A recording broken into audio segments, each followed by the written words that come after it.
पश्चिमी मीडिया ने दावा किया कि इजरायल ने सीरिया में ईरान के सैन्य ठिकानों पर मिसाइलों की बारिश कर दी। इस हवाई हमले में 3 लोगों के मारे जाने की खबर है। पिछले एक हफ्ते में यह दूसरी बार है जब इजरायल ने सीरिया में घुसकर अटैक किया और अपने कट्टर दुश्मन ईरान को एक बार फिर सबक सिखाया।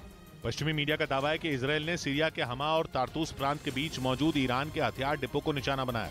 इजरायली मिसाइलों की संख्या इतनी ज्यादा थी कि सीरिया के एयर डिफेंस सिस्टम उन्हें मार गिराने में नाकाम साबित हुए। और खबर है कि इजरायल की दर्जनों मिसाइलों ने एक साथ लेबनान से सीरिया की ओर उड़ान भरी। इसी वजह से सीरिया के रडार उन मिसाइलों को पकड़ पाने में कामयाब नहीं हो सके। सीरिया के एक टीवी चैनल की तरफ से इस हमले का एक वीडियो भी जारी किया गया, जिसमें मिसाइल गिरने के बाद एक इमारत से धुआं निकलता नजर आया और दावा किया जा रहा है कि इजरायल के इस हमले में ईरान को काफी नुकसान पहुंचा, लेकिन सीरिया की तरफ से किसी बड़े नुकसान की जानकारी नहीं दी गई।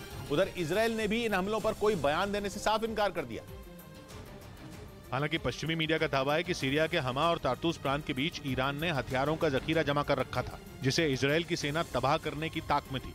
इससे पहले 7 मार्च को भी इजरायल ने सीरिया के अलेप्पो एयरपोर्ट के पास मौजूद एक रिहायशी इमारत को निशाना बनाया था। उस दौरान ये दावा किया गया था कि इजरायल के इस हमले में इमारत में छिपे ईरान के समर्थन वाले चरमपंथी संगठन हिजबुल्लाह के 3 लड़ाके मारे गए थे। इजरायल की उस एयर स्ट्राइक की वजह से अलेप्पो एयरपोर्ट को भी नुकसान पहुंचा था, जिसकी वजह से अलेप्पो एयरपोर्ट से विमानों के उड़ने पर भी रोक लगा दी गई थी। इजरायल का आरोप है कि भूकंप प्रभावित लोगों को मदद पहुंचाने की आड़ में ईरान सीरिया में चरमपंथी संगठन हिजबुल्लाह के लिए हथियार जमा कर रहा था। और पश्चिमी मीडिया का दावा है कि उन हथियारों का इस्तेमाल हिजबुल्लाह इजरायल के खिलाफ करने वाला था। इसी वजह से इजरायल ने सीरिया में मौजूद ईरान के हथियार डिपो को निशाना बनाया, क्योंकि इजरायल ये नहीं चाहता कि सीरिया में ईरान मजबूत हो और सीरिया से लेबनान तक हिजबुल्लाह को हथियारों की सप्लाई होती रहे। लेबनान का ये चरमपंथी संगठन हिजबुल्लाह इजरायल को अपना दुश्मन मानता है, जबकि फिलिस्तीन में हमास जैसे चरमपंथी संगठन लगातार इजरायल पर हमले कर रहे हैं। वहीं ईरान घोषित तौर पर इजरायल को दुश्मन बताता है। ऐसे में इन सबको एक होने से रोकने के लिए इजरायल सीरिया में हिजबुल्लाह और ईरान के ठिकानों पर एयर स्ट्राइक कर रहा है।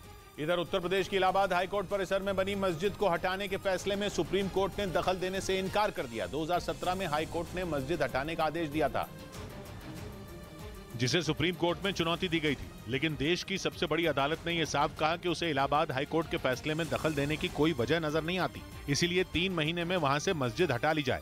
हालांकि याचिकाकर्ता चाहे तो मस्जिद के लिए राज्य सरकार से दूसरी जगह की मांग कर सकते हैं।